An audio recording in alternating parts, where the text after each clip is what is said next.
Hello everybody. मैं doctor Saroj Gupta, associate professor इतिहास, राजकीय मीरा कन्या महाविद्यालय उदयपुर में कार्यरत हूँ। आज मैं आपको इतिहास के तृतीय वर्ष कला के प्रश्न पत्र पश्चिमी संसार के टॉपिक फ्रांस की क्रांति के बारे में बतलाऊंगी। इसमें मुख्य रूप से मैं आपके साथ में डायरेक्टरी की स्थापना जब हुई थी या संचालक मंडल का शासन क्या था, इस बारे में आपसे चर्चा करूंगी। जैसा कि विदित है, पुराने जो मैंने कुछ वीडियोस आपको बतलाए हैं या अपलोड किए हैं, उनमें मैंने आपको फ्रांस की क्रांति के पूर्व के इतिहास के बारे में बतलाया है, जैसे कि लुई 16वां, रानी अंतवानेट के बारे में, तुर्गो नेकर कैलोन के बारे में, एस्टेट जनरल की मांग के बारे में और एस्टेट जनरल की स्थापना किस प्रकार हुई, इस बारे में आपसे चर्चा की है। इसके पश्चात मैंने आपको फ्रांस की क्रांति के कारणों के बारे में विस्तार से बताया है कि इसके राजनीतिक कारण क्या थे, आर्थिक कारण क्या थे, राज्य के द्वारा आर्थिक सुधारों को करने के क्या कार्य किए गए, सामाजिक कारण क्या थे, पादरी वर्ग का क्या योगदान था, कुलीन वर्ग का क्या योगदान था, और तीसरा वर्ग जिसमें मध्यम वर्ग, शिल्पकार और कृषक थे, किस प्रकार से ये सभी वर्ग फ्रांस की क्रांति को करवाने में उत्तरदायी थे। इसके पश्चात मैंने आपसे विवेचना की कि अमेरिका की स्वतंत्रता संग्राम ने किस प्रकार से फ्रांस की क्रांति को करने में योगदान प्रदान किया। इसके पश्चात हम देखते हैं कि फ्रांस में एस्टेट जनरल के चुनाव हुए और ये भी फ्रांस की क्रांति को किए जाने का एक बहुत ही महत्वपूर्ण कारण रहा है।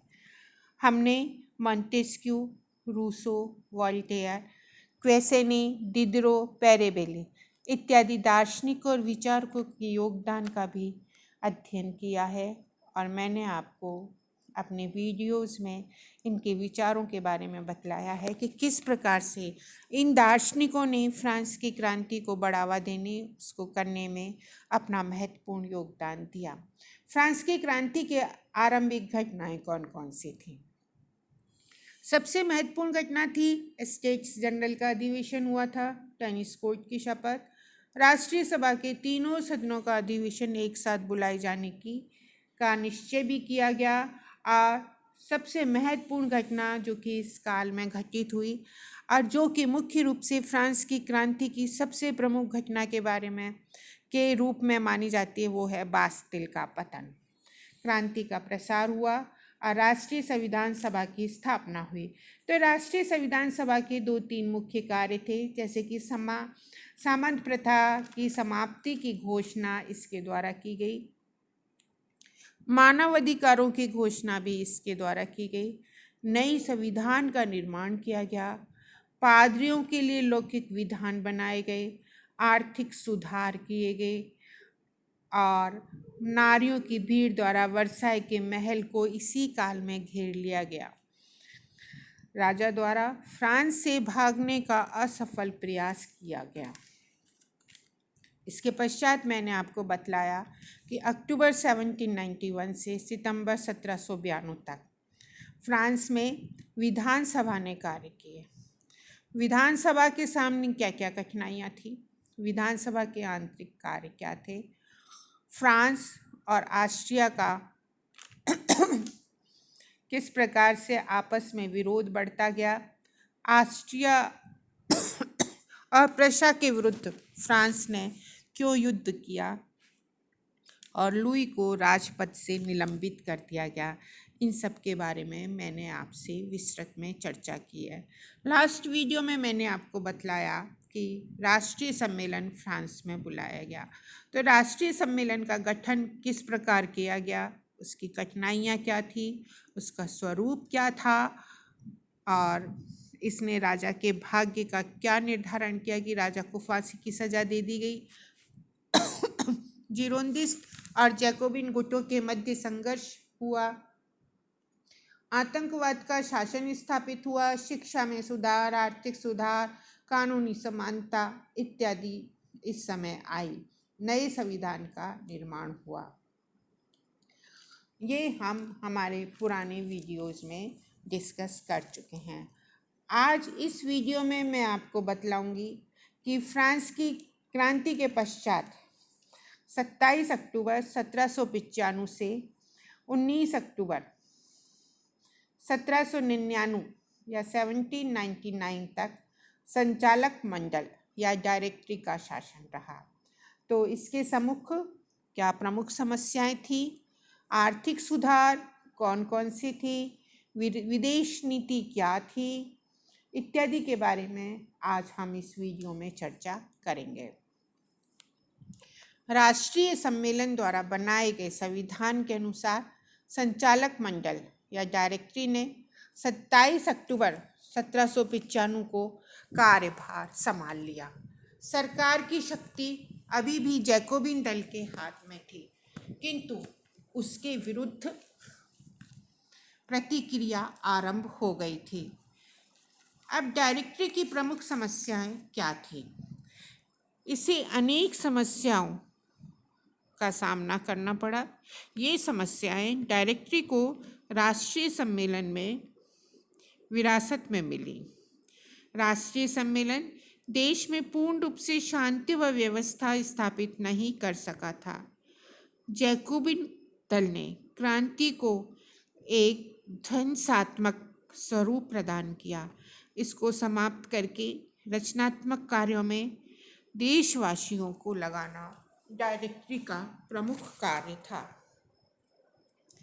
फ्रांस में बेकारी थी, भुखमरी थी, बाजारी थी और भ्रष्टाचार बढ़ गया था। मुद्रा की कीमत गिर रही थी, जनता को सुधार की आवश्यकता थी और विदेशी आक्रमण का खतरा अभी खत्म नहीं हुआ था। तो ये फ्रांस में जब डायरेक्टरी की स्थापना हुई तो उसके प्रमुख कठिनाइयाँ थी। अब डायरेक्टरी ने आर्थिक सुधार कौन कौन से किए? मुद्रा की कीमत में सुधार लाने के लिए असाइनेट या कागजी मुद्रा के स्थान पर एक नई मुद्रा चलाई गई, परंतु यह भी स्थायी नहीं रही। भ्रष्टाचार के कारण अर्थव्यवस्था का सुदृढ़ होना संभव नहीं था। इसके अतिरिक्त डायरेक्टरी का अधिकांश समय विदेशी शक्तियों से युद्ध करने में व्यतीत हुआ, अतएव आर्थिक दशा में सुधार नहीं किया जा सका।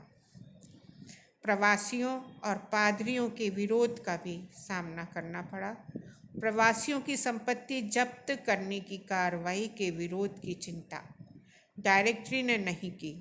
बहुत से पादरियों ने चर्च के विधानों के प्रति निष्ठा की शपथ नहीं ली, परंतु फिर भी डायरेक्टरी के द्वारा उनके विरुद्ध कोई भी कार्रवाई उस समय नहीं की गई।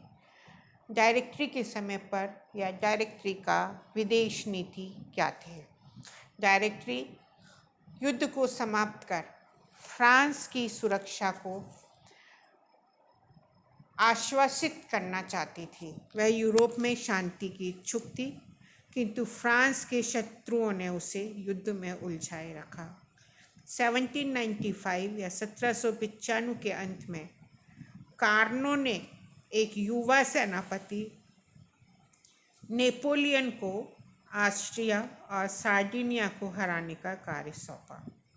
मार्च 1796 में नेपोलियन ने अपने सैनिकों में जोश भर के आल्प्स पर्वत को पार कर लिया और सार्डिनिया की सेना पर अचानक से आक्रमण करके उसे परास्त कर दिया। 27 अप्रैल 1796 की संधि द्वारा सार्डिया ने सेवाय और नीस के प्रदेश फ्रांस को दे दिए। इसके बाद नेपोलियन ने ऑस्ट्रिया की सेना को भी हराया। 17 अक्टूबर 1797 को कैंपो फॉर्मिया की संधि में ऑस्ट्रिया ने बेल्जियम पर फ्रांस का अधिकार मान लिया। उसने राइन नदी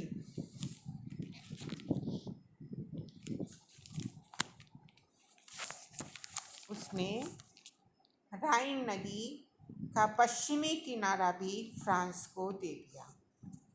नेपोलियन द्वारा इटली के लॉम्बार्डी, पार्मा, मेडोना और वेनेशिया को मिलाकर बनाया गया सिस अल्पाइन राज्य और उस राज्य को भी मान्यता प्रदान कर दी गई। इसके बदले ऑस्ट्रिया को इटली में रिस्ट्रिया, डाल्मेशिया और वेनिस मिले।